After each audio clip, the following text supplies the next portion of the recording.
There we go, it's Nick at CBF Boxing. I said I'd do a quick review of the Usyk Dubois 2 undercard, so I'm just going to do that now. I had to actually Google it to remind myself who fought, because it wasn't... So in the thumbnail it said, did it suck balls? I won't say it sucked balls per se. It wasn't the best, to be honest. Like, as expected, the main event had the eyes on it. The main event had the furor surrounding it. Everyone was interested in the main event. In the stadium, I don't know how many people in the stadium could have told you what other fights were on. To be honest, watching it live, the stadium really filled up sort of 2 or 3 fights from the end. So a lot of people obviously paid loads of money to buy a ticket, but they didn't really go to see Usyk, Adam Hamid, Vladislav Serenko, which might be a good thing because he won the best undercard. So I'll just quickly run through it. It wasn't the worst undercard I've ever seen or anything. It was fine. I'll be honest. To be honest, the first fight, it was probably the most exciting for me in the sense that it was a boxer in Usyk Dubois, who's 2-0 now, he was a bit of a savage. He was quite an exciting boxer. His opponent, James Francis, was totally overmatched. And like Usyk Dubois, to be fair, he's been in the Olympics, so he's got a good caliber.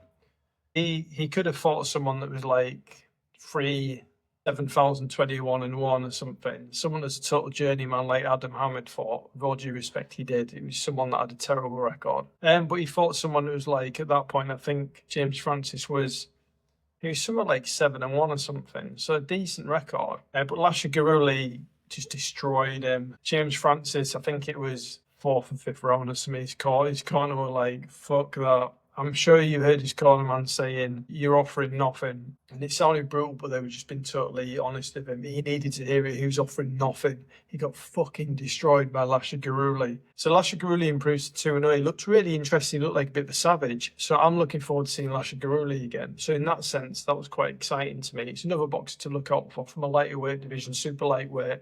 Usyk Dubois, the Georgian, looked good. Destroyed James Francis. Adam Hamid versus Ezekiel Gregorish. It wasn't the best fight, really. Adam Hamid, one of the commentators said he did what he needed to. It looked solid enough, but he's got some stuff to work on, and I think he has. You know, the guy, I'm not saying it was fixed or anything. We know boxing's corrupt. I'm not going to say this fight was rigged or anything. I'm sure it wasn't. It's just like his opponent just has obviously accepted the role of someone that gives someone rounds and just like moves around with them for a bit, dances with them for a bit. It looked like Gregorish could have gone in at certain points and actually hurt him or actually done more, but he pulled his punches, which I didn't really like to see. I know he's a journeyman, but if you're in a boxing fight, I like to think you're there to fight to try and beat the other guy.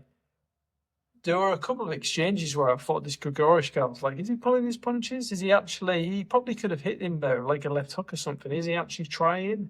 Did he just want to survive so he didn't get injured and he could fight next week? Probably. He's a journeyman. I guess he may have wanted to keep himself fit, survive. Let's fight another day. Not the best fight, really. Biggest disappointment on the undercard. Well, joint biggest disappointment. Daniel Lapin fight was quite disappointing because of the result, to be honest. Vladislav Serenko versus Solomon Dakers. The fight was okay at best. The fight was okay. Dakers, fair play to him, he did exactly what he needed to. Serenko was very predictable and quite rigid. He wasn't moving his shoulders much. He was just sort of like just moving forward. Same 2 or 3 punches. It was disappointing from Serenko because myself and other people were commenting. I had a couple of comments on my YouTube channel saying Serenko is a powerhouse. Once he gets that opportunity, he's going to finish him. He'll smell blood in the water. He'll stun him. It was really disappointing. I actually felt sorry for Serenko at the end. I know you could still don't feel sorry for him. He fucked his opportunity up. We've all had points where we've had, you know, I used to be in a band. There'd be gigs that would be amazing. There'd be gigs that we would look forward to and be excited about that we performed badly in. I had some gigs that I performed really well in. I was happy. Some gigs that I was like, that was shit. I was fucking terrible. Whatever. It happens in all walks of life. So for him, he didn't perform well at all, really. And it wasn't the best fight. Fair play to Dakers. Hopefully he gets a spicy fight in the next one. Serenko, give him another chance. Don't just give up on him now. Give him another chance. It might have been because of the pressure. I bet it's by far the biggest crowd he's fought in front of, even though I don't know what the capacity was at that point. He didn't look great. I mean, he looked the part, physically, big guy, unit, obviously powerful. He just didn't perform. This was his big chance. He didn't perform. It wasn't the best fight. So, Garuli, I took something from that. Adam Hamid, I didn't really enjoy that. Although For his development, it's great. He basically, and we all know he got onto that card because his dad's Prince Nassim, which is fair enough. That's how it goes. You know, a lot of us in life, if we could get to a certain point because of our family name and we were offered that opportunity, we would. Not too many people would say no. But Serenko versus Dacre's a bit disappointing, to be honest. I thought there'd be some action, and there wasn't. Hopefully they give Serenko another chance. It'd be easy to write him off or whatever, say he's shit or whatever, all that. But I genuinely felt sorry for him at the end of the fight. He looked devastated. You could tell that he knew he'd had a chance and he'd fluffed his lines a bit in this case. Daniel Lappin versus Lewis Edmondson, right? I'm a Daniel Lappin fan. I wanted him to win. He's intriguing to me how far he can go. His frame, he looks like a freak, to be honest. I mean that in a good way. He's got the height, ridiculous height, 6'6" at light heavyweight, 178 pounds. But I have to be honest, I don't think he won that fight.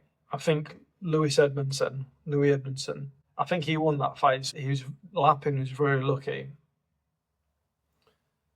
Yeah, me and the missus both agreed. He got lucky with that one. He's still unbeaten, but a draw wouldn't have been too scandalous. But I thought Edmondson edged it. He just looked a bit more active. He looked like he wanted it a bit more. Lappin. At one point, he was over the rope twice. I think he was hanging off the ropes. The longest I've ever seen someone like tangled in the ropes. But he's all limbs. You know, he's lucky though getting that. I thought Edmondson won, to be honest. He's lucky. Hopefully he'll build from that go again. Hopefully it's a wake-up call. I don't know if he underestimated Louis Edmondson. I'm not sure what went on there. But he was lucky to get that. He's still unbeaten. He needs to go back now, evaluate things. If you did underestimate Edmondson, you got a wake-up call. Edmondson can be a bit pissed off about that, I think, because I thought he won. Again, that was an okay fight. Just the wrong man had his hand raised, I think, which is never, he always leaves a bad taste in your mouth. So the co-main event, so getting us ready for the main event. Lawrence Okolie versus Kevin Lerena. Like, I don't know what you guys think. Again, these fights are all, there's a theme, they were okay. And I don't know whether I'm being too generous or trying to find the positives in them. It was okay, but it wasn't that, it just wasn't that exciting either. Like, Okolie did what he needed to do. He didn't look great. I mean, it's great that he's a heavyweight and he's putting loads of weight. He might be best off losing. Again, it's easy for me to say. I'll be fucking sat on the sofa munching on Lindt door chocolates or something there. I don't know, whatever. Maybe you do with losing a bit of weight. It's good to be a heavyweight and be massive. 260 pounds plus is very heavy. You're going into like Tyson Fury territory there. I think he could do with losing like 12 to 15 pounds or something, just being a bit more functional. Lerena just couldn't do that much. He couldn't really get inside and he didn't really bother Okolie at all. And I think Okolie actually afterwards, I'm sure I heard someone say today he had torn bicep. If that's the case, you can understand why the fight played out how it did. It wasn't the best co-main event though, to be honest, guys. Again, we're on about the main event, which, as I've listened to loads of people's feedback today, the main event was spectacular. It was an absolute spectacle. We saw Usyk really show, the type of man he is. Incredible. But this is about the undercard, so I'll stay on track. It just wasn't the best co-main event. When it was announced, again, I was trying to be positive about the card, but I was thinking the ones I was looking forward to were a tad disappointing. And for a co-main event, I wasn't sure. Okolie did what he needed to. There were rumblings of him going to fight Ajit Kabayel in Germany, which would be cool. There's also rumblings of Ajit Kabayel potentially fighting Usyk in Germany, which I would actually be all on board with that.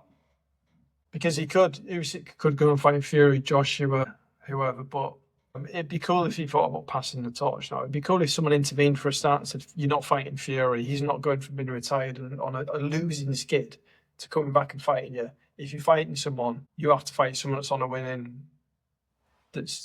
winning run at the moment. Kabayel, I think he's 26-0, Usyk's 24-0. If you did that in Germany, I think that'd be sweet. I think it'd be great. We know that money talks, so say it will be Fury or one of the more marketable guys. I don't even think it'd be Joseph Parker. I'm still a bit cynical whether it would be Parker. I think he deserves a shot, and then Kabayel for me. But again, when it comes to that, it will be someone like Fury or Joshua or someone. That's how it goes, I guess. So yeah, the undercard. Let me know what you think, your thoughts. I enjoyed the night. I enjoyed the event as a whole. But it was the main event which I took the most from, like everyone did. I just think that in the future, if they do it and it's such a big fight, they need a stronger undercard. Because to be fair, these fights could have ended up being really exciting and I'd be singing a different tune, but they were okay. They weren't that exciting, unfortunately. And then if you couple that with the fact they were half the card is unknown names, half the card I was aware of. It may be different for you if you're a diehard boxing fan. You may know all of them. I knew like Lapin, Serenko once I'd done a bit more research. Akers, Cody, Lorena, obviously the main event. I just think in the future, yeah, maybe bigger card. People were saying Itoma could have been on it. Maybe Itoma could have been on it. Scheduling wise, I don't know if that was possible. But undercard was okay. Main event was amazing. Don't get me wrong, I loved it. That was actually worth my 25 quid, the main event, because of the result. I'm a Usyk fan, like a lot of British people. It's not even grey matter now. It's not a taboo thing. A lot of British people warm to Usyk because he comes to the UK and beats British fighters, but we respect him for it.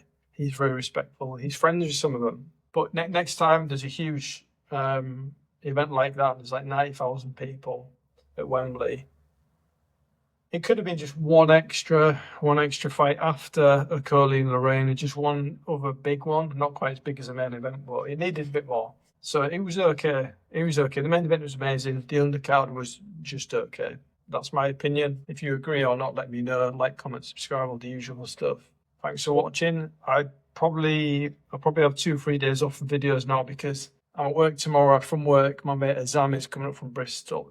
Although he's coming via Greece, he's getting off a flight from Greece, coming to just on the between Leeds and Bradford where we live. And then we're going to see Judas Priest in Scarborough on Wednesday, which I'm really looking forward to. I've seen Judas Priest last year because I did security work at the First Direct Arena. So I was in the pit right at the front of the stage and literally they were over my shoulder. So I had a really good seat. I was working, obviously. I was doing security work, but I won't lie, I had a glance over my shoulder, especially during living after midnight, and I was getting involved. So Judas Priest are awesome. I love Judas Priest. They're playing in Scarborough. I've lived in Scarborough for years, so I've got history there. So it'd be nice. It'd be cool. Yeah, it's not even just Judas Priest. It's just like seeing my family a bit. Going to Lord Rosebery's. It's these fucking shithole, massive Weatherspoons in the centre of Scarborough. And just showing Azam, because he's been a good mate for years, just showing him like he's not been to Scarborough, some of the quirky Scarborough sort of stuff, because it is, you know, fond memories of Scarborough, but it is a quirky place. So we'll go to a few pubs, watch some heavy metal.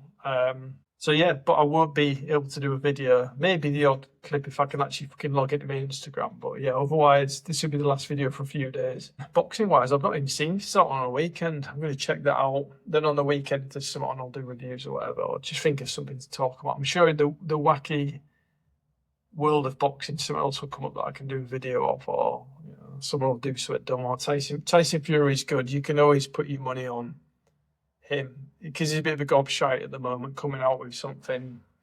He's still saying he won the Usyk fights. Anyway, they can CPF Boxing. Have a good evening. Again, thanks for watching.